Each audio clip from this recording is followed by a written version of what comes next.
Welcome to the Veterans Archives podcast, where every veteran story is honored and celebrated. Join us as we delve into the rich histories and experiences of those who have served our nation. You can catch our podcast on all major podcast platforms, as well as every Wednesday at 2 p.m. Eastern Standard Time on Reads Across America Radio. At Veterans Archives, we believe your story matters. Visit our website at www.veteransarchives.org to explore more about our mission, discover resources for veterans, and stay updated on upcoming episodes.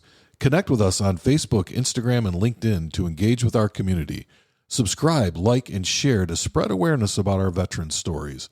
Whether you're a veteran, a supporter, or simply curious about the profound journeys of those who have served, Veterans Archives invites you to listen in, learn, and be inspired. Join us as we continue to honor and preserve the legacies of our veterans.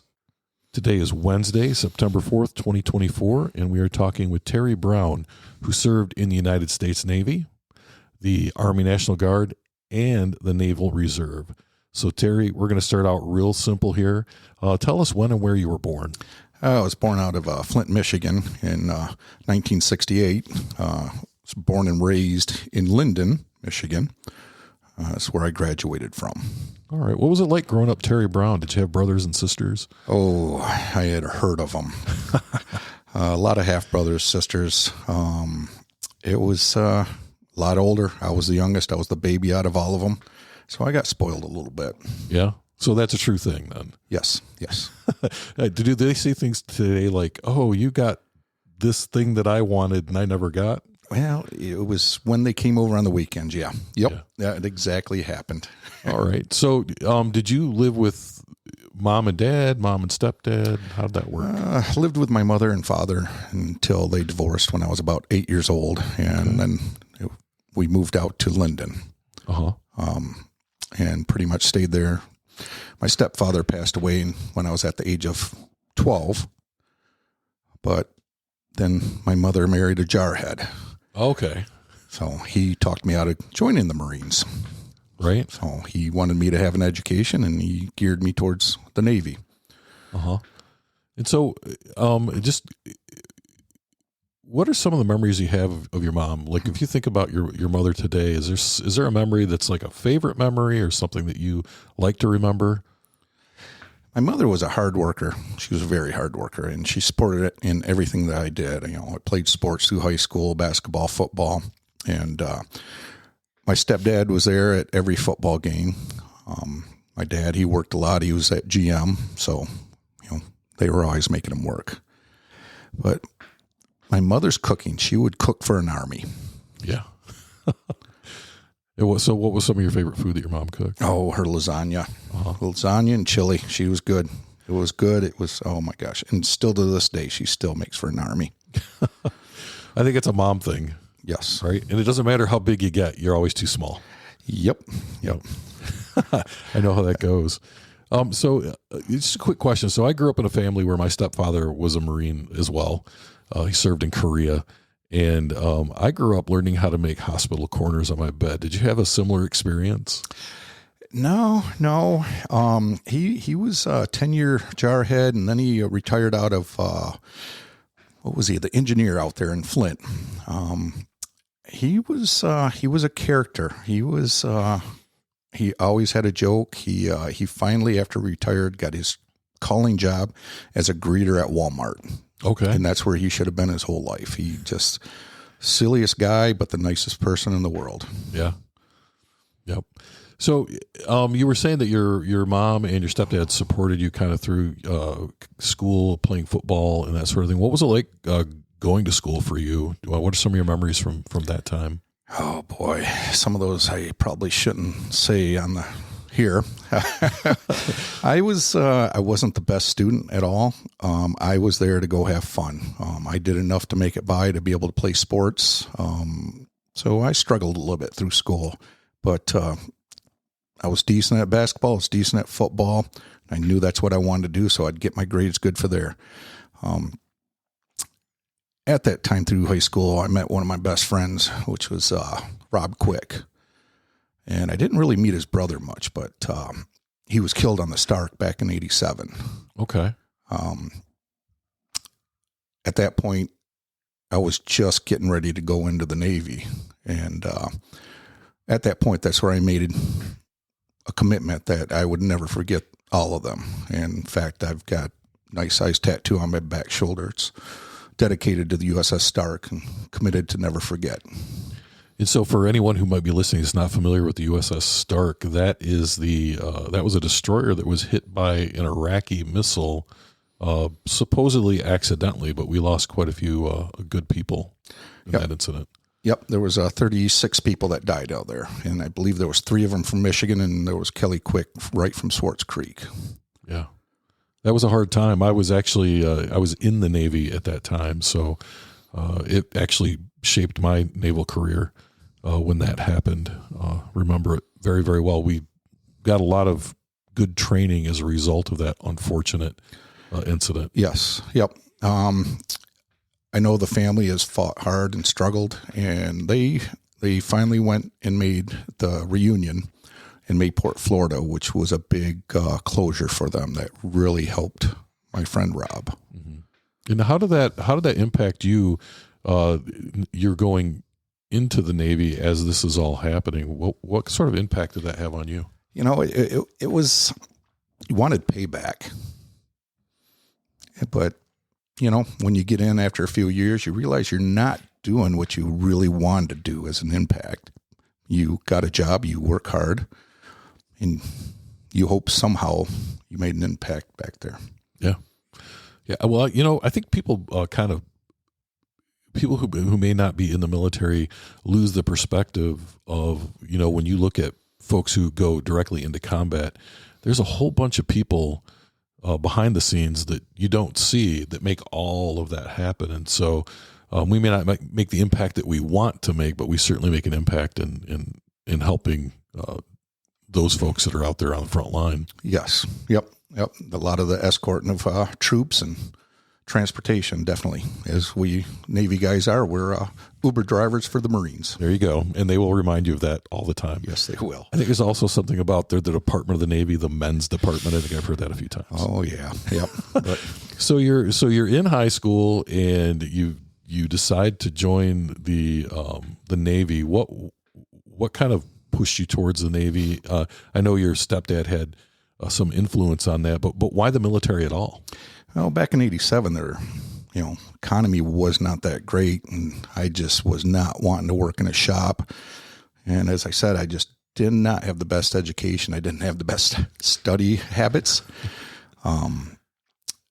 And just being as a kid, I was always fascinated with the service, and I was going to do the Marines, but my stepdad told me he was not going to do it. You need a better education.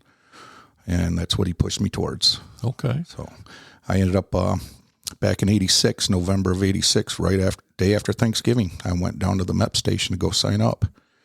And I went through all my physical, everything, got done. The guy asked me if I could leave next week. I asked him if he could give me my diploma first. Right. So he's like, "You haven't graduated?" I said, "No, I have not yet." They were ready. They were Yes, ready they for were. you. Yep. Did you go to MEPS in Detroit or MEPS in Lansing? Detroit. Okay. Yeah, I don't think MEPS in Lansing was there in the 80s, was it? I don't think so. Did you stay at the Mariner Inn? Yep. Yeah, it's a rehab clinic now, I hear. Oh, imagine that. Yeah. What a surprise, huh? So you sign up, I'm assuming you graduate high school, Yes, your diploma. Yes. You head out to the Mariner. When did you actually leave for basic training? I left July 26th of '87, right after graduating high school. They wanted me to go a little bit sooner, but I decided to hold off until just after my mother's birthday. Okay. So I could spend that with her. And then, it was head to boot camp and wonderful training through that.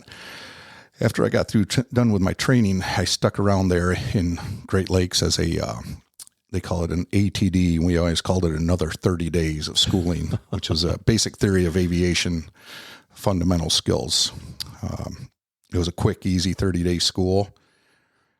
Along with that, graduated in '87, joined the Navy in '87. My son was born in '87, and I got married in 87, so it was a pretty big year for me. So let's back up a little bit. There's some things that maybe they should have gotten you out of there sooner. I don't know. But so there's some things that happened in there. So you was this a high school girlfriend? High school sweetheart. Yep. Yeah. Yes. Okay. So yeah, it was a huge year for me. It sounds like there's a lot of change in a very short period of time. Grow up fast. Yeah, you do. So you get to, I want to back up just a little bit too. So you get to basic training. I like to ask this question because the experience is different for different people. What was it like stepping off I'm assuming the bus or the train, and you get to basic training? What was that initial? It wasn't, I didn't think it was bad. My dad was a jarhead, my stepfather. He gave me a big heads up, and he said it's not going to be as bad as he was. It was tough. My girlfriend at the time was pregnant. I knew that my son was going to be born when I was in boot camp. That was tough. But all I had to do was follow the rules. I'm good at that. Yeah. I think a lot of people get lost in that. If you follow the rules, yeah, it's going to suck, but it's going to suck a lot less. Yes. Right. So you've got this added, this child is going to be born at any time while you're in basic training. Did you find it hard to keep your head in the game? No, I didn't. Because I looked at the big goal at the end. I knew that I would have a job. I'd have a career. I was going to get paid, and we would be able to start our life together. I focused with that. The one thing that was really odd was that Red Cross never reached out to me until like the day before my birthday, and he was actually born 4 days before that. Oh, so it took a little time to get the message. Oh, yeah. So did you get to call home and how did all that? Because I didn't experience that. So how did you how'd you do that? I laugh about that because I went back, got the letter. My company commander and that lined me up in front of everybody, and he basically started talking to everybody. He was asking, should he go and be able to go make the phone call? And I'm not that dumb. They're gonna let me go eventually, right? So, they talked with everybody and they kind of said, well, let's put it to a vote. Everybody voted that I could make the phone call. I remember just before I graduated, everybody had pitched in and bought my son a little Navy outfit and that. So it still sticks in my mind. Yeah. So when you graduated, was your girlfriend there with the baby? Yes, that was the first time I ever seen my son was at the graduation. Wow. So that was something. Yeah. Was he in his little Navy suit? No, he wasn't. But that was one of the happiest days. Yeah. Yes. How'd that feel to lay eyes on your son for the first time? Amazing. And hurtful that I wasn't there for it. Right. But again, you were doing the right things for your family, yes. Going forward. So I know any military person out there knows that sacrifice. Yes. Yep. It's, maybe next time try to figure the time frame out a little bit better. Right. I'm guessing you weren't figuring time frames on this one. No. Nope. Not young, at all. dumb, and yeah. I know what the rest of that is too. So you graduate basic training, you do your ATD, and then where do you go from there? Once I got done and we got married back in November of 87, had a couple days leave, first time in the Navy and that, you don't have much for money. So we didn't really do much of a, vacation or anything at all. It was just being able to see family, which was good. I left like Friday the 13th of 87. I remember that. That's when I checked into NAS Oceana down in Virginia Beach to check into my command VF-11, which was F-14s at the time. Okay. All right. I spent a lot of time outside of Oceana watching them do touch and goes at night. Okay. Because you can see that blue flame coming off the planes. I was at Dam Neck right around the same time that you were down there. So I'm surprised we didn't bump into each other. It's a possibility. So what was it like checking in? And what did you do from there? When I got there wasn't much going on because the command was already out on a debt. So they just kind of worked things, kind of helped clean up the ready room and stuff, just kind of tried to keep me busy. I just remember the funny senior chief in there. He used to hey, you're young, go have fun. And so, well, I said, my wife's back in Michigan. And he's like, well, you need to get her down here. So I needed time. I needed a ride. They helped me out. They got me around where I need to go so I could go look at apartments, find a place. So did you find that quite a bit in your career? At least I found this, that people are really willing to help other people out. Oh, in yes. the military. It's like we talk about the camaraderie and the bond and all of that stuff, but it's real. It is. It's, it's you and I, we could sit here and mess with each other someplace in a bar or whatever. And then if a civilian starts talking bad about us, that's when we're going to step up and stop them. But another Army guy comes in, we're going to tell him to sit down and mess with us. So yeah, you can. I can pick on my brother all day long, but you can't. Yep, that's how that works. I think. Yes. Yeah. So what was it like getting your wife finally down there, and where'd you end up living? Oh my gosh, that was a tiny, tiny little apartment.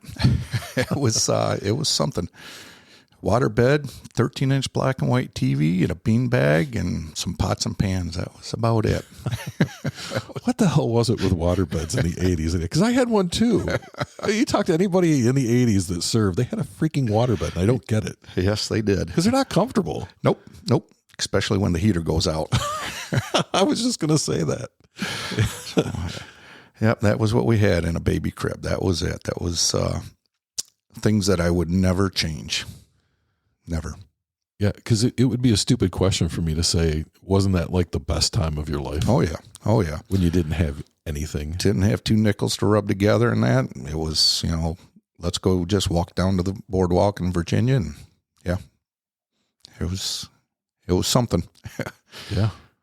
So you get your family down there. That's got to kind of help ease your transition into your new unit. Yes. I ended up having to work my 30 days TAD, temporary assignment duty down there. Worked at cleaning up the barracks, got to learn some of the guys, which was good. But yeah, always cleaning up after their drunken weekends was always something. Well, so I was a fleet sailor. I served on a destroyer. What was it like in the aviation world? Did they party harder? Yes, they did. The barracks was, oh my gosh, I was just glad that I never lived in the barracks. Yeah, I could see that. So when did everyone get back? They got back probably about a good 3 weeks later, and another 30 days. I guess it was 90 days. I did my TAD. I got back to the command, and they wanted to know, where did you want to go? And going in, I went in undesignated, and I decided that I wanted to strike for an AE, aviation electrician's mate. And I got extremely lucky at that point because they were short in hand. So I didn't have to go work as the line rat, as they like to call it, that carries the change and, trucks, does some inspections on the aircraft. They work pretty hard, and I'm glad I didn't have to do that. But I went into the AE shop, and I am the kind of guy that is hands-on. Turning wrenches is the way I learned. Reading books is not my thing. We finally ended up with our first deployment back in, that would have been in 89, with the Forrestal, USS Forrestal. First deployment, 108 days before I seen land again. Yeah, talk to me about that first deployment. I mean, other than the lovely ocean cruise that you went on. I got to meet a couple of guys that out of the shop. They took me under the wing, were teaching me a lot. So they had been on a couple deployments, so they're giving me fair warning on everything. You get to the ship, there's 5,000 people on this thing, and that's not so bad. It's pretty empty. You finally pull out to sea, you're bringing all the aircrafts on, and this is when you're working on the flight deck with everything spinning around. That's a wake-up call, and it's dangerous, but it is exciting. It's amazing. But you got to keep your head on a swivel. Mm-hmm.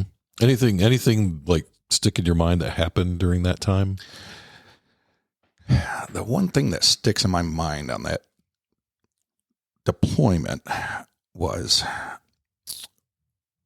we were about ready after the 6 months, almost ready to pull into port in Mayport. And I remember walking in the hangar bay, and I looked over my shoulder, looking out the hangar bay doors, out the elevator, and I just seen this big swell coming. And I'm like, oh, shit.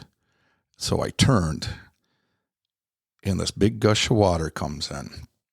I got soaking wet, lifted the elevator up about 3 feet, and they ended up losing a Marine off that. Yeah. And they never did find him. He was about 2 weeks out of his deployment to ready to be home. And that might be the biggest thing that really sticks in my mind. And that's hard. Yeah. It's really hard. For anyone who has not seen an aircraft carrier, that's no small boat. That thing is huge. And for a rogue wave to be able to do that, that's something. Yes. So you can fit 3 aircrafts on this thing, lift it up, and for that thing to get pushed up was unbelievable. Mm-hmm. Unbelievable. Do you ever think about how fortunate you were not to be swept over? Because easily from where you were, from your vantage point, that could have been you. Yeah, I think about that. Even working up on the flight deck, you're carrying one of the boxes. You got to get to another aircraft. You're looking around. You think you're ready to make it across the flight deck, and those yellow shirts turn it on you and feel that heat, a little warm. Yeah. You grab a hold of a pad eye. I've done that a couple of times, so you don't go sliding down the flight deck. But that's the job, and it was exciting. That's for sure. Exciting and terrifying all at the same time. Yes. Yeah. So, and while you're trying to learn. So, I got to ask, though, you can't just pull a carrier into any port. So when you were on your deployment, did you go to any ports? Did you see anything interesting? Well, my first deployment there, we hit 3 ports, and we hit Naples, Spain, or Naples, Italy, and that is a lot like pulling in Detroit. It's about what that's like. And then we went to Benidorm, Spain, Portsmouth, England. That 6-month deployment, we had 15 days of leave. Yeah. That was it. And you figure one of those days you got duty, so you're only off 2 days out of those. We ended up having 2 beer days out there. That was interesting. No flight ops, do a cookout on the grill, and hot, warm beer. So let's talk a little bit about that, because maybe everybody listening doesn't understand that once you've been out for a certain number of days, you can have a can of beer, right? Correct. It's not really good beer, but it's beer. It's very hot beer. They do not have it in the fridge or on ice. And technically you weren't supposed to be selling it, but I know people were selling them for $10 a beer. Yeah. Yeah. And beer's beer, right? So even warm or hot beer after you've been out for a while is still a good thing. Yes. Yep. It was interesting. Wasn't expecting anything like that on the first deployment. It was amazing. But the 108 days before touch and land again, that was a little different. It's a long time. Yes. So how did it feel to get back? They sit there and talk about the sea legs. Mm-hmm. That didn't happen. But just to be able to sit in a car and ride in a car was weird. Yeah. That was different. Kind of funny. I laughed about it. It was like, it was different. 6 months of not riding in a vehicle, believe it or not. It's weird. Well, it's a big adjustment coming back and kind of being in charge of yourself again, right? Yeah, but I learned that I wasn't the one in charge. I was trying to say it politely, but the wives always take over a lot when you're gone. It's the bills, it's the sick kids, they do a lot. And a lot of people don't see that. Right. Well, and the thing too is we're talking about the 80s, so there was no cell phone. If something happened, you didn't know. You might not even know about it till you get back. That's true. There were, the letters would take 2.5, 3 months to even get a letter to find out what's going on. You pull into port, and especially for being out 108 days, there's a lot you miss. Right. As soon as you pull into port, you turn around and try to get on that phone, stand in line for an hour and a half, and catch up to see what's good and what's going on. It's and what you missed. And then, of course, you call the wife, then you got to call the mother, and you got to call the father. So you're on the phone for a while before you are able to go get a nice meal and a nice cold beer. Right. Well, and it's not cheap either. Like those phone cards, you could run up a bill if you weren't careful. Yep. But it's got to be different now. I'm really curious. Yeah, me too. I'm not curious enough to go on another 6-month cruise, but no. I'll find somebody to talk to about it. Exactly. Yep. Yeah, exactly. So you do this, you do your cruise, you come back. What happens next?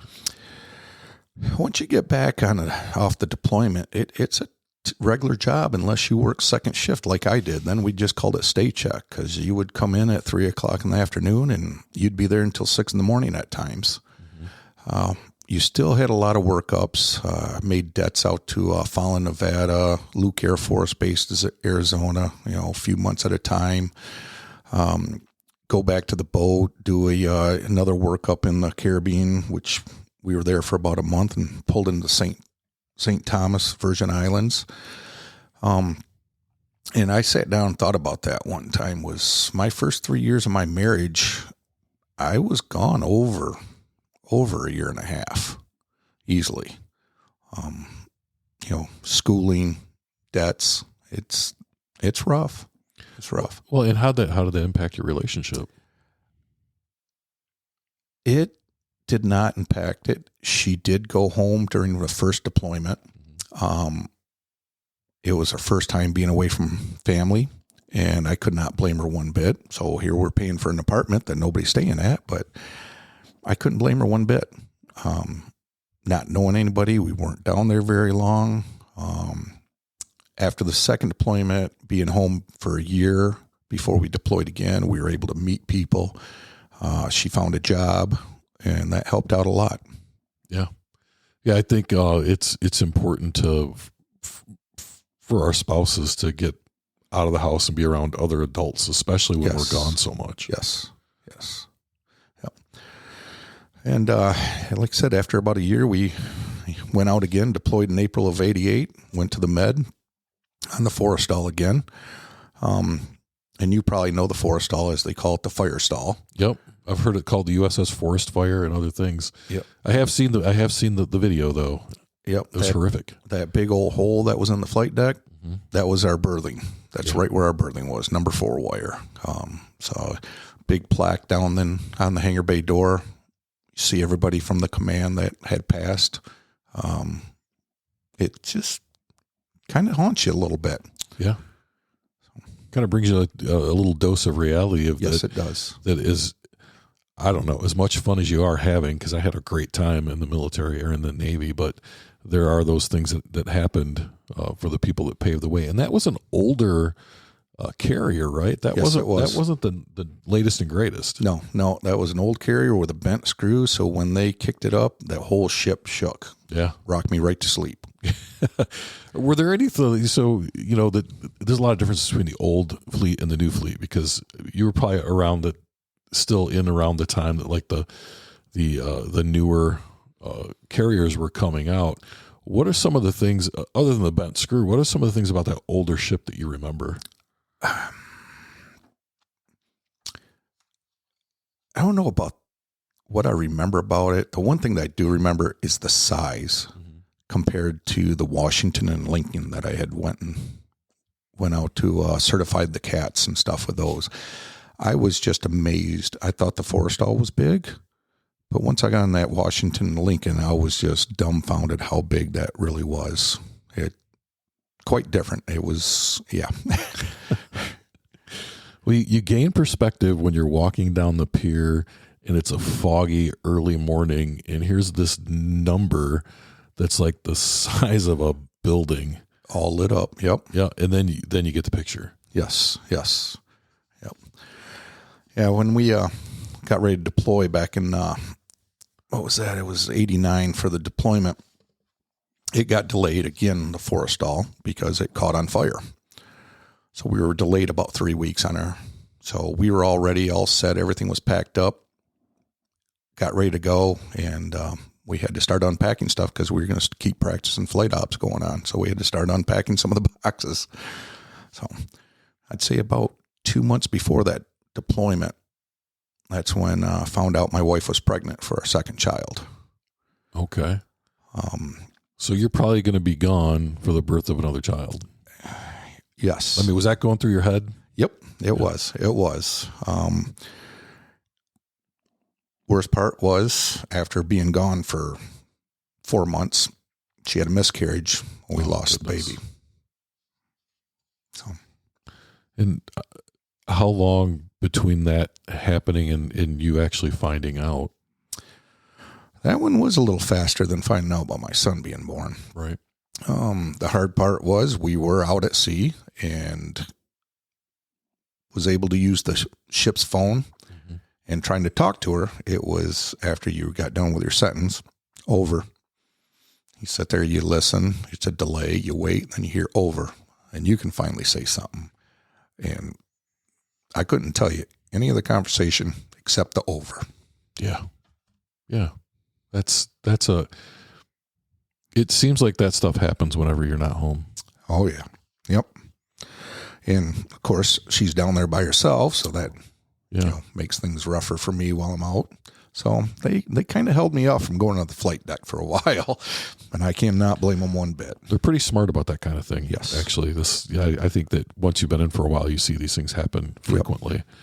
Yep. And, all you want to do is be there to help your wife. Yes. And you can't do it. Yep. There's no ship you home for a while or anything. It's you're there for the rest of the deployment.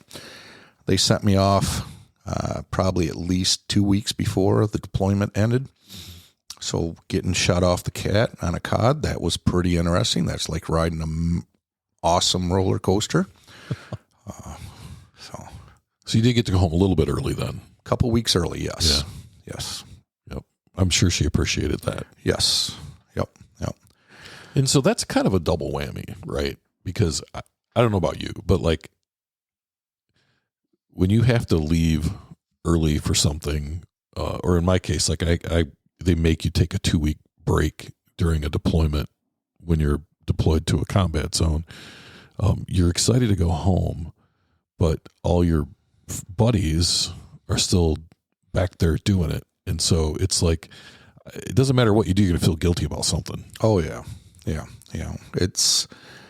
But the family would want you to go. Yeah. It is family. That is one thing that I learned instantly on my first deployment this is family. Mm-hmm. You lean on each other a lot. It's not just one person that's going through whatever the issue is. Right. And it, just like family, you pick on each other and you you'd probably call it hazing now, but you do all kinds of great stuff. But can't call it that. No, not at all. But you do all of those things together. Oh yeah. But you're right. So when you're out in town and something happens, it doesn't matter if you and that person next to you like each other or not. You're family. Yes. And you're not going to allow bad things to happen. That is correct. Yep. That's you. It's a bond that a civilian will never really truly understand. Right. That's for sure. I would agree. So you get home, you're a couple weeks early. How does that go? It was tough. It was, where do you go from here? How do we get through this? She's a strong woman, big Catholic faith. Think she made it a little better than I did. Mm-hmm. But we were young. We knew we could survive this. Right. In these kind of things can really tear a marriage up if you don't do it right. Yes, they can. Yep. So let's see. We get back from our deployment. Where'd we end up in that? Ended up going into Naples, Italy again. I think we pulled in there 3 times that deployment. Everybody goes to Naples. Yes, it's so. If you want to visit it, just go to Detroit. Same thing. Yeah. Ended up pulling the Cannes, France, Marseille, France, Toulon, France, Spain, Egypt, Israel. We called it the Pleasure Cruise. Mm-hmm. We spent 15 days in Marseille, France. That was just too long. That was too long. You get soft. Yeah. Yep. So did you go to Port of Haifa in Israel? Is yes. that where you guys went in? Yep. And how'd you like that? Not so much. Yeah. I guess I got pretty spoiled with Spain.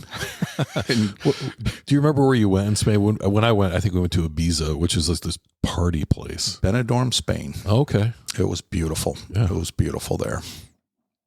It was, if I remember right, they talked about it, that's where a lot of the Europe goes on vacation. Mm-hmm. It was gorgeous. Spain is beautiful. Yes.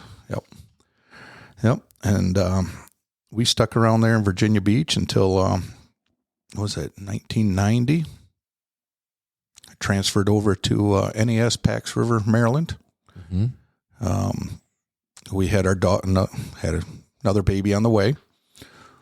I started working for Admiral Becker, which I worked in the Admiral's office doing another TAD, temporary assignment duty. Right. And I worked for Lieutenant Paula Coughlin. And if you remember the tailhook incident. Oh, I do. That's who she was. Oh, okay. She was a very nice woman. And it's pretty sad that this is what happened to her. Yeah. Admiral Becker had ended up transferring, newer admiral come in, and you know the rest of the story with the tailhook incident. So that was a big uprise in the Navy. Right. I think that's where the line definitely got crossed between initiation and hazing. Yes. I guess is the best way to say it. Yep. That is when all the sexual harassment started and right. all the training. Yep. Yeah. Well, and if you think about it, this stuff had been going on for years and no one ever said anything, which it shouldn't have been. Correct. Yeah. Yep. In fact, I was working for the Admiral when I got third class, and Lieutenant come running up there, jumped in there and punched me in the arm, and she thought she broke her wrist. Oh, no. Oh, no. I learned a lot from her. Uh-huh. I really did. She was a helo pilot, and it was sad that ended her career. Right. But again, she probably paved the way for a lot of other people who may not have done that had she not had the the fortitude to say something. She was a strong woman. She really was. After I got done with my assignment there, I ended up getting attached to Strike Aircraft Test Directory. It was a research facility with F-14s. I got to ask you a question, though. Yes. It's rattling around the back of my head, and I meant to ask you this. So you came to the fleet as an undesignated, and then you struck as AE, right, Aviation Electronics. Did you end up going to the school for that? No, I didn't. Okay. Everything I learned is all hands-on, and I'm a quick learner when I'm working. Right. Okay. I was just curious because I know a lot of times they'll send people to that school, but I know that when we talked earlier, you were saying how you learned by doing it. And I think Navy schools would have driven you crazy. Yes. Yep. I've had a couple buddies that in my previous squadron that had gone through AE school, and they ended up flunking out on it. And I'm like, I'm glad I didn't do that. Yeah. So you stayed in that rate, though, So yes. you were AE all the way through. Okay. I didn't mean to interrupt your train of thought. It's all good. But it was rattling around the back there. So, okay. But the aircraft test directory out there, that was interesting. That was working with the engineers because the F-14 was originally designed to drop bombs. Mm-hmm. And they had a lot of problems with that, with the bomb bouncing off the belly. And they were trying to straighten this out. And it was interesting just watching all the cameras that we would attach, along with trying to keep the aircraft flying, helping the engineers, running wires, mounting cameras. That was a lot of fun. Yeah. Did they ever solve it? When I was there, I don't know. I know what was the funnest part out there was when you took a aircraft and you lift it up and you put it weight off wheels and you got a long tunnel and watching them shoot those guns right there. Oh, that was cool. Yeah. Used to be able to watch a lot of the videos, sit with engineers and watch some of the videos.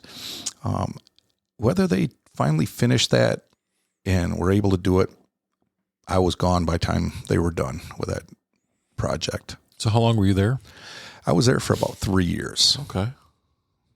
3 years there. And being with them, we deployed onto the Lincoln and the Washington, certifying the cats. That was my shore duty. It was Maryland was different. It was different there. There was not a lot of anything. And then I went back there probably about 3 years, and I could not believe I was totally lost. Mm-hmm. It's amazing how that town grew up. Let's take a quick break. Veterans Archives is a 501c3 nonprofit organization, and we rely on donations from our listeners. If you are enjoying these stories and would like to support our continued efforts, please go to www.veteransarchives.org and select the donate button. Thank you. Yeah, well, think about Virginia Beach too. Yeah, because I was there right around the same time you were, and I went there a few years ago, and I couldn't find anything. Yeah, in that whole area by Dam Neck and Oceana, it's all houses now. It was all swamp when I was there. We ended up moving into base housing, and they had just refinished them all, mm-hmm.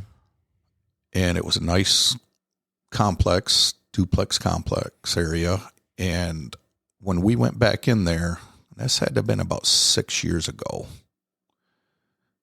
all that facility was gone. It was all wiped out. And we were just like, wow. It was just like all the memories. Yeah. Wiped out. It was hard to take. Yeah. Things definitely change when you leave. Oh, yeah. Yes. I don't know. In my mind, I always remember it the way it was, and then I get there and I'm like, oh, this isn't even the same place. Yeah, it's hard to remember that when that building is gone. yeah, that memory's not there anymore. Yeah. So you're there for 3 years, and then you leave Maryland. Where do you go from there? From there, I transferred up to Brunswick, Maine. I just kept working my way north. I got into the P3 community. I ended up going to a school. In fact, moved the family up to Pax River, or up to Brunswick, Maine, which is a little desolate up there. And we had Christmas, and 3 days later, I'm on my way back down to Pax River to head to my school, my instrument school in Jacksonville, Florida. Mm-hmm. I spend a day there, and Pax River gets a big snowstorm. And I've got my Harley to ride down to Pax River, Maryland. So me and the buddy get the bike out of the garage, and I got to ride through the subdivision on the sidewalk because the ice on the roads. Once I get out the subdivision, I go about 20 miles. I have to go find a rest stop to go use a hand dryer to warm my hands up. Right. So I leave my wife up in Brunswick, Maine, which is like being in the UP. I've been to Brunswick. While I'm going down to Jacksonville, Florida for a month for school. How'd that go over? Yeah, not so well. I can imagine. She's got two children, right? Two kids, a 6-year-old and a 3-year-old. Yeah. Great ages, but not when you're trying to do it by yourself. So I go down to my instrument school down there, and I complete that up. My father, he's down there at Daytona Bike Week. We go have a little vacation for a week down at Daytona Bike Week while she's up in the snow.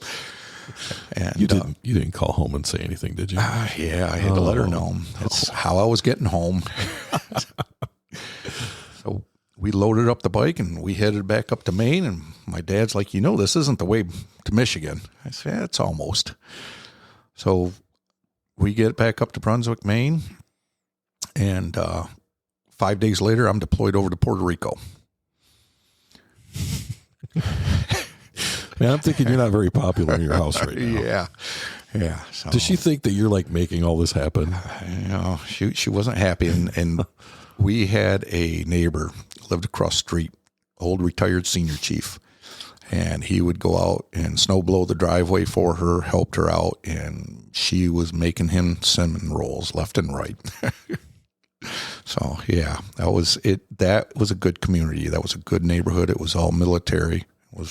She got a lot of support while I was gone. Oh yeah. Especially if she makes cinnamon rolls. Oh yes. Are they good? Really good cinnamon rolls? Oh my gosh, yes. So you've gotten 2 vacations in the sunshine while all this is going on in Brunswick. Oh yeah, yep. It was kind of humorous. It was when I got there. They did not have a instrument shop for me to work, so they stuck me into the electrician shop working on P3 Orions, which I had no clue about a P3 Orion except they had 4 motors. Quick learner, working 12 hours a day.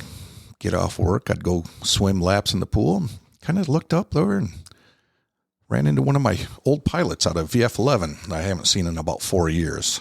So it was kind of nice. It was kind of good to see a familiar face because I knew nobody at all in this command. Yeah. And the P3 community is a little bit different than the F-14 community. It really is. It's a different kind of flying.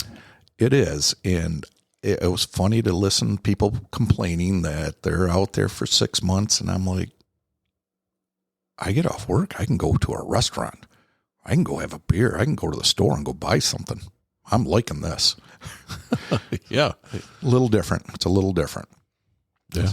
So once we got that deployment under my belt, went back to Brunswick, Maine, and I started working for the AIND, Aviation Internet and Maintenance Department, working in the 62B, which is the instrument repair shop. The way that worked was there was a couple people that were stationed there, and then there was 3 commands that were there, and one person would always deploy out for 6 months at a time. So you always had some people rotating in and out of there. Mm-hmm. It was kind of nice. It was a good job. It was a regular 9 to 5 job. Go see the guys at the command, and they're working 12 hours a day, 7 days a week, and we're like on a 5-day work. I'm like, I'm not going to complain. Right. You're not going to say anything either, are you? Nope. Yeah. So it was nice. It was, Maine was beautiful. It's like being in UP up there. It's gorgeous up there, and they know how to clean the roads. I ended up doing 2 more deployments with them, 6-month deployments into Sicily, Sicily was gorgeous. It was, again, command would deploy over to Sicily. Command is working 7 days a week, 12 hours a day.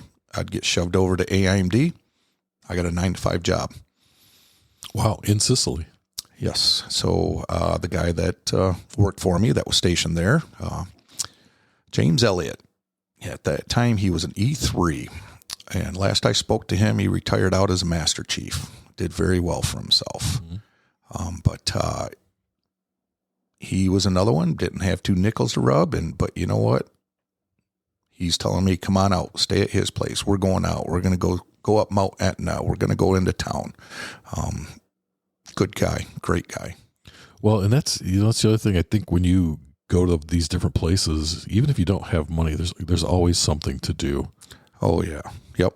There's the movie theater is always cheap, but just to get out in town and just walk around and see the way things are, how much different it is amazing. Yeah, because you could stay. I guess you could just stay in your room and do nothing and waste the time. A lot of people did it. Yeah, I know. I watched it. So that Sicily was your final deployment with them? Sicily, I ended up leaving Sicily about 2 months before the deployment end because my EOS was up. Mm-hmm. I was transferring out. I wanted to get, I don't know if you remember the magazine, Link magazine back then. It was always sign up for my command. We need people here. Yes, I know. Yeah. Wow. Wow, I totally forgot about that until you mentioned it. But yes, I know what you're talking about. Yeah, Link wanted recruiters in Michigan, and my commander was going to push for it. He wanted me to do it. He was all for it, but my detailer would not let me go. He said I owe him another year at sea. And having the 2 kids, I had enough of being away from them. It was time for me to go home and be with my family. My son was getting old enough. He was going to start playing sports. I did not want to miss that. Was not going to miss it. I don't blame you. You know, Terry, we were this close to being recruiters together. Really? Yeah, I recruited up here in Michigan right around the same time. Okay. So we were this close to having worked together. Yeah. Anyway, but you made the right decision for you and your family and you come back to Michigan? Yes. Okay. Yes. I took a year off out of the military, and I wish I would not have done that. But I had to start my civilian job, which all of my training, my calibration, really helped me with my civilian job, and it has through the years. So what's your civilian job? Right now, well, what I did do is I originally started out working at a research and development and testing and warranty work for Delphi. Okay. Automotive, oil filters, fuel pumps, fuel filters. Kind of go to work and play sometimes, blow them up. Fuel tanks, dropping fuel tanks, solid oxide fuel cells. It was, I really, really enjoyed the research and development. After things started falling apart with Delphi, I got into the medical field into quality work control. Mm-hmm. Did that for a couple of years, and then one of my previous supervisors let me know about this position for this new German company coming out here in East Lansing if I was interested. Testio North America. And I really liked the idea of coming into a facility at ground level, which it was right at ground level. The inside of the building was gutted out. I was like probably employee number 4. The other 3 employees, we all went to Germany for 6-month training. Mm-hmm. So got to spend 6 weeks in Germany, and that was another vacation. Right.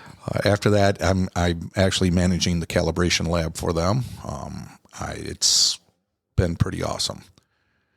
But after I took my year off from the military, I ended up joining the 125 infantry into Flint, Michigan. Right. So this is the Michigan Army National Guard. Yes. Yeah. And I went into the scout platoon. Mm-hmm. It was quite different than the Navy. But it was pretty amazing. It was fun. There was things that we had a partner challenge ship in Camp Grayling, which we had. It was the Lithuanians. It was basically everybody that broke off from Russia. Right. Come and train with us. I remember an 80-pound rucksack, 12-mile hike. Yeah, that was my first one ever. That was. Yeah, that was something. We didn't do that in the Navy, did we? No. We did it in the Army National Guard, though. Yeah. And people falling out, and you know what? It's grab that bag, grab that weapon, grab whatever you can, and just keep on going. Yeah. I remember having my arms were just loaded up. I think I had at least 4 weapons with me, a couple rucksacks, plus the one because I'm not a little guy. They gave me the big one filled with sand to carry. Yeah. And I'm 2 miles out. And I see the guys coming back. You want me to take that? I've made it this far. I'm going to finish this last mile. I don't blame you. That was pretty fun training with the different countries. And then the following year, we went to Norway and we trained with like 15 countries. And that was pretty amazing. That was seeing how different countries react upon fire, how they do roadblocks, how they do riot control. That was fun. That was interesting. Norway was beautiful. Norway was just beautiful. That was one hard country to leave. Yeah. Well, that's the cool thing about the Michigan National Guard is that they have all these like relationships and partnerships with all these different countries. So you can join the National Guard here and actually go do a lot of things you wouldn't do on active duty. Yeah. Yeah. It was very, very interesting. I just know my career wasn't going to go far through there, being prior Navy. And I ended up having to run into a recruiter one day up at the mall, and he was the Navy Reserve recruiter. And we had talked for off and on for about 2 months. And when I made the decision on this, it was like just weeks before September 11th, attack on Trade Center Day. And it was a hard decision whether I was going to do. And when I found out that they went to the airport with their weapons and no ammo, it's like, that made my mind up pretty fast. That no. Right. That's just a shoot me first kind of thing. Yes, yeah. So that's I ended up transferring to the Naval Reserves in Selfridge.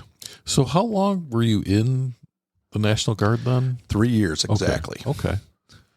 All right. So you've got a pretty. I mean, other than that 1 year break, you've got pretty good continuous time. Yes. And they didn't have any problem letting you go to the Navy Reserve?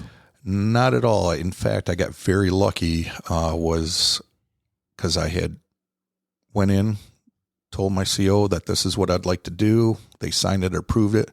I went back to turn everything in, and he said, "You got lucky." He was 2 days later. We stopped all transfers. Yeah, it was hard to get out of the National Guard to go to a different group. Oh yeah, I got very lucky. Mm-hmm. But it was one drill to the next month was into the Navy. I didn't skip a beat. Feel like you were back home? A little bit, yes. Yeah, it felt good to put that, dungarees back on. They were still wearing dungarees, weren't they? They were just transferring into the newer uniform. Yeah. Yes. Yeah, the dungarees, they were amazing. Yeah, they were different. Where else are you going to get paid that kind of money? Wear bell bottoms. Come on. And then they fall back around and people are wearing them again. I know. Nothing's new. Nothing's new for sure. So what were you doing in the Navy then, in the Naval Reserve? I was attached to Sigonella, Sicily, AIMD, and my deployments, my ATs, 2 weeks was supposed to be to Sicily. And I kind of reached out and asked if I could possibly go up to Brunswick, Maine and go to the instrument shop. And they're like, if you can get a point of contact and get this worked out. So the first time up and around, I think there was like 7 of us that went to Brunswick. And I walked right back into the shop that I used to actually manage and work out of. So it was kind of nice. Everything, all the toolboxes were exactly the same. It was the same. Did that feel, I mean, that had to feel good. Yes, it did. It did. And after I had done this several times, and I got at a point where I turned around and started asking, instead of doing my drill weekends here, can I do 4 or 5 days and go over to Brunswick and work there? And they're like, if you can get it set up, you can do it. So I started doing that for at least 3.5 years. And I'm in there working one day, and here comes the senior chief, and he was just dumbfounded that I was back in there working on the instruments again. So you did run into someone that you had served with. Oh yes. Yep. And he was like, you know what? When you guys are working on this fuel quantities, you better listen to this guy. He was good with it. And it's kind of funny because when you go on your AT, you're going there to train. Yeah, right. Well, now I was going there to train them that were already active duty. So it was good. It was, I thoroughly enjoyed it. Well, that's good. And it's nice that you could bring something back to that. I know a lot of times we get reservists on board the ship, and they just didn't have the experience that you had. And so it could be tough for them. Finding stuff for them to do and keeping them busy and trying to train them, because you only got them for 2 weeks. But if they don't know anything that's going on, it's really difficult. Yes. Yep. In fact, we had that one time. We had a couple of AEs come into the shop that were reservists. And at the time, and I don't know, didn't even think about it. I may have ran them when I was back at Selfridge, but they were really clueless on the indicators, but they've never worked on one. So I'm like, here you go. You can't break it. Go for it. Right. Let them train. Yeah. I had a guy tighten down all of my variable resistors in a computer system one time because he thought they were loose. Variable resistors, you can turn them up and turn them down, right? You don't mess with those. Like they're set from the factory. You don't touch them. There was like a whole row of cards. There was like 20 of them, and he tightened them all down for us because he thought they were loose. That actually happened. So I'm glad to see that you contributed something as a reservist. I believe that. It was interesting as active duty with the reservists. So then I'm going back as a reservist into the same shop, and I'm thinking, these guys, and I'm watching, and I'm just listening, and I can tell they're nervous about me touching anything. Oh, yeah. And I turn around, and I kind of like, hey, why don't we try this? Well, I don't know if that's going to work. Let's give it a shot. Hey, that did work. Okay, good. And they started lightening up. It was, they understood, and finally I had to tell them. I said, I walked out of the shop. This was my last duty station right here in the shop, and they're like, well, can you fix this? Yeah, I can do that. That's not a problem. Yeah, when they understand the whole situation, then that changes things for you. Yes. So how long did you do this? I did that flying back and forth for about 3 years. Uh-huh. It got a little hectic, but it was good. And after that, I started to back off on flying. I'd go probably at least three times a year. I'd go back at least. I would definitely do my AT back there if I did not find a school to go to. Mm-hmm. Okay. And all the while, you're still working at your civilian job, and they're all good with this. Yes, they are. One of my schooling, it was kind of funny, was Kings Bay, Georgia. Uh-huh. It's a sub base leadership school that I went to, and I'm walking around there, and one of the guys has to stop me, and he looks at me, and he goes, "What is that rate on your arm?" I said, "It's aviation electronics." What are you doing here? I said, "I think they're getting a program where they're going to start putting aircrafts on the subs." And he's like, "Really?" Bubbleheads, those bubbleheads.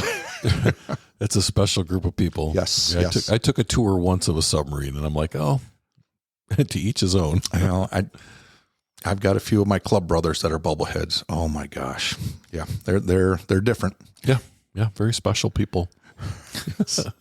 So how long did you stay in the reserves then total? I ended up doing a little over 9 years with the reserves. I ended up retiring out of the reserves. I retired September 11th, 2010. I had my flag was flown at the USS Stark Memorial in Mayport. Wow. And it was interesting was when I called to have this set up, the chief that I was talking to at the time, he said that his wife knew Kelly Quick. Mm-hmm. They went to school together there at whatever their A school was. He was an ET. That's what he was. He was an ET. Okay. So yeah, she was not active anymore, but she So that's I tried to get to fly on the anniversary, but it was too late for that. It was already taken. Right. Well, at least you got to fly it over the memorial. Yes. I want to circle back on all of that. So you have this great military career, and really you're having a great civilian career as well. I'm not sure how to ask the question, but how did the loss of your friend influence how you carried yourself through your career? Or did it at all? I think I got too wrapped up in my family. Mm-hmm. There was a lot of things that after I retired that I kind of followed up on. It hit me a little bit more about Kelly. raising 2 kids and that and working and, your weekends are going away with, ATs or so. You get a little bit busy. Right. It was nice when I did retire. It felt like, okay, I can breathe a little bit here. There's a ceremony every year out in Swartz Creek dedicated to the USS Stark. The names are read every year. Like I said, it's right after that. That's where I got my dedication tattoo for the USS Stark. Okay. Yeah. So like anything, when you're living your life, some things kind of fall by the wayside, but a lot of it comes back. And I think friendships, yes, stay with us always. Oh, yes. You ever think how it would have been different if maybe you would have been able to serve with him? I've always kind of thought that it was, it's interesting is I've ran into some friends that know him very well within the past year. Mm-hmm. And I have not heard one bad word about Kelly. And Rob is a lot like his brother, Kelly. Yeah. Rob is a great guy. My tragedies that I've had through life, he has always been there. Mm-hmm. And I imagine Kelly would have been there too. Yeah. Oh, absolutely. No doubt. So you retire from the Naval Reserve. What year did you retire? 2010. September 11th, 2010. Yep. So it's been a little while since you've been out. I retired myself in 2011, Memorial Day. So not too far behind you. And so you're still working in your civilian career? Yes, I am.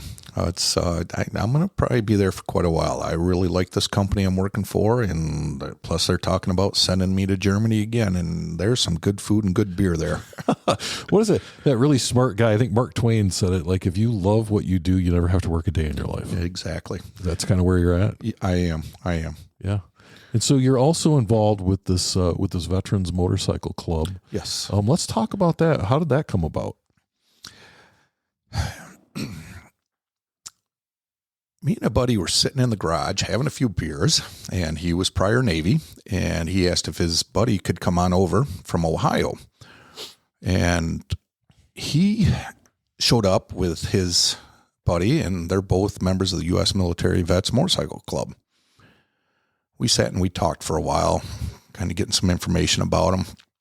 They left a card, and I kind of got at a point where I think I'm ready to do this in my life. I think I'm ready to go see what these guys are about and check them out.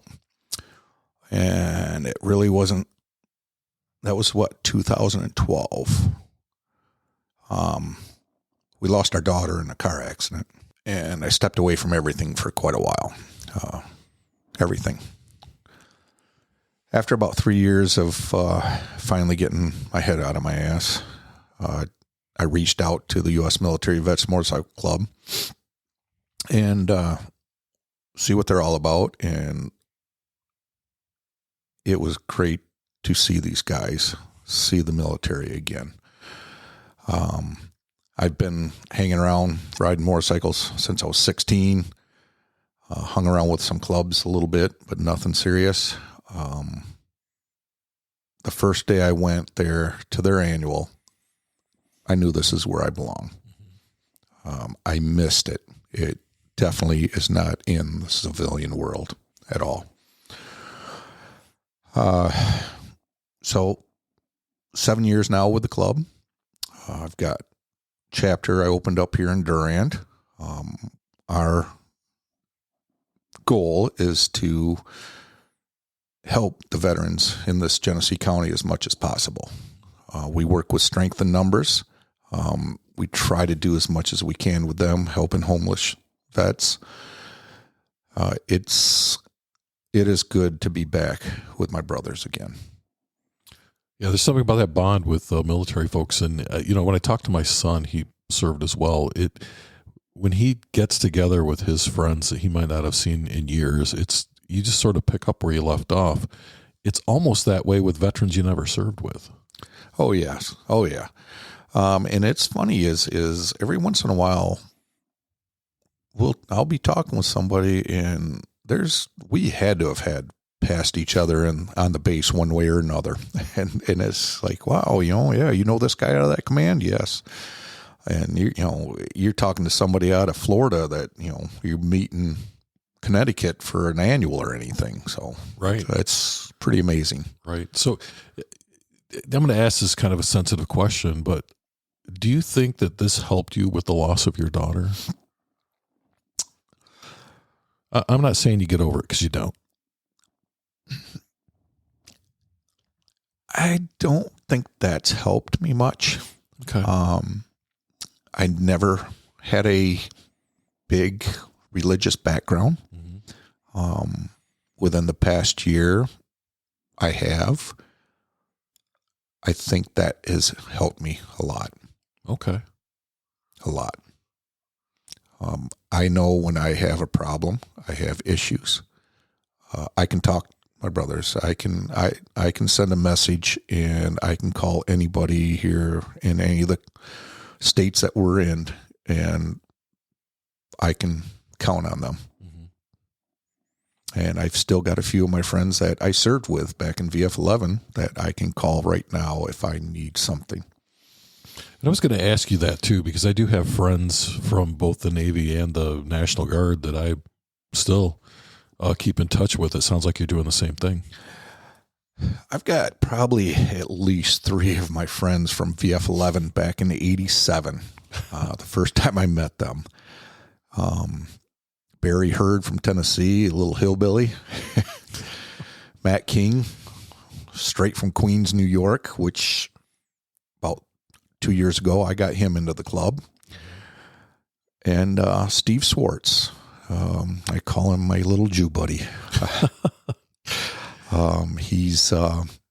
We lost touch probably in '90. He went out, graduated from Ohio State, went out to California when Google was starting. He did very well for himself. And Facebook is when we reconnected. And we turn around, we just pick on each other a lot. Always just back and forth. And he talked about coming up this way, and he was going to see his brother again in Ohio. And I told him, I said, door's open, come on up here. I would say this was probably in 2015. I had a birthday party for a friend. And I'm in the backyard, and I got a buddy. And in fact, this was Wally. I thought I knew him when I was a little kid. And as I was a kid, I'm looking at him, thought he was the biggest, baddest biker there was in the world. Uh-huh. Long hair, long beard. And then me and him see eye to eye now. So he's telling me I got to go up front. Amy's got something there. She needs you up front. About the third time, he's like, you need to go up there now. So I go up there, go to the garage, and there's Steve. And I haven't seen Steve in 25 years. Wow. So it was 2 grown men hugging and crying. Yeah. And we got even tighter. Mm-hmm. He's gone through a lot of rough stuff. I check on him daily. He's lost part of his leg because of a motorcycle accident. He's fought cancer. And he keeps yelling at me that I need to be the one fighting. And I'm like, dude, you need to hang in there. Well, we have to be there for each other, right? Yes. Yes. Yep. Yeah. We have to be each other's strength. Yep. And, I can't thank Steve enough. I can't thank my buddy Rob enough. And I can't thank my club brothers enough for being there. And I would do the same for all of them. Right.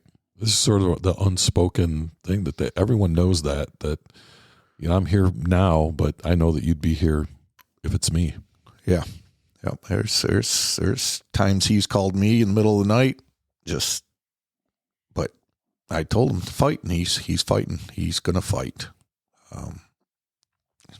It's amazing that how this world really goes with all the thieves and crooks and crackheads, and they can just keep on moving. You got some good people that go through some rough times that don't make it. Right, right. And, I know you mentioned that you just sort of found some religion in your life, and it's funny. I was listening to a guy talk one time, and he said he gets really irritated when people say, that, well, it's just God's will. I don't think God wills people to get cancer. I don't think God wills people to get sick, or doesn't will bad things to happen to them. But I think there's a plan for us, and whatever it is we're going through, it's part of that plan. Yep. And we don't know what's going to happen next. We don't. That's the mystery, right? We don't know what the plan is as much as we'd like to. Yep. It's a roller coaster of life, and it seems to be a lot more downs than there are ups, but those ups are great when they do happen. Make it all worth it. Yes. Absolutely. So we've covered a lot. We've talked a lot. Is there anything that we haven't talked about that you want to talk about?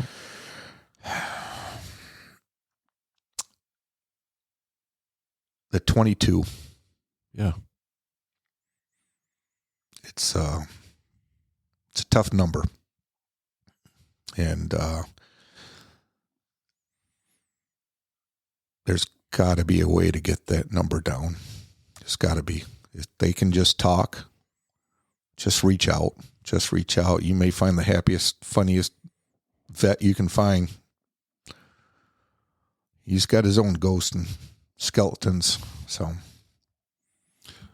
well, and I think reaching out to people on a regular basis. I used to work for a guy, and every day he would call somebody he hadn't talked to in a long time and just talk to him on his way home from work. I think there's power in that. I also think that if you look at your motorcycle club, that within that club, there is at least one person who would have been part of that 22 that's not, because of what the club does. Oh yeah. And I think there's a lot of different groups that do that. Oh yeah. And it's being there with people that have been in the same place, the same boat, the same situation that you have. Mm-hmm. And they've made it. Maybe I can. Right. And at some point, absolutely, I can, right? Yes. It just takes time to get to that point. Yes, sir. Well, it's been great talking with you today. There is one question that I ask everyone before we leave, and that is, people are going to hear your story, whether it's 10 days from now or 100 years from now. His story is part of the archive. As you think about the conversation that we've had today and things we've talked about, what would you want people to take away from your life if they're listening to this? Wow, maybe you should have asked that earlier, and I could have wrote something down. Oh, it's one of those questions. Wow.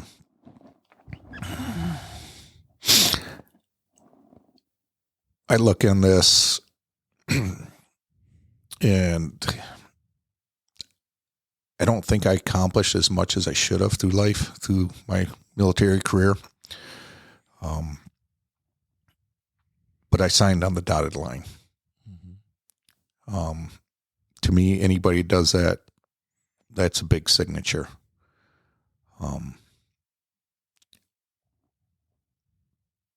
You see a vet, just give them a thank you. It means a lot to them, more than you truly do. No. This is an amazing thing with these stories. I wish we would have done this more sooner in life with people. Finding out my Uncle Danny was with the 82nd Airborne during World War II. Yeah. I don't know nothing about it. I just hope more vets will do this. Like I said, I don't have much of an impact, but I know there's a lot of other people. My brothers have a lot more of a story than I've got. Well, Terry, I think we all have our stories, and I think that they're all important and impactful. The guy that served 2 years or the guy that served 50 years, there's always something there. And you're right. When you sign on that dotted line, that's a big deal. You're writing a blank check up to and including your life. Yes. Yep. All right. Well, thanks for talking with me today. Thanks for joining me and being part of Veterans Archives. Thank you. Thank you. Thank you for listening to the Veterans Archives podcast, where every veteran story is honored and celebrated. Join us as we explore the rich histories and experiences of those who have served our nation. You can catch our podcasts on all major podcast platforms, as well as every Wednesday at 2 p.m. Eastern Standard Time on Wreaths Across America Radio. At Veterans Archives, we believe your story matters. Visit our website at www.veteransarchives.org to discover more about our mission, access resources for veterans, and stay updated on upcoming episodes.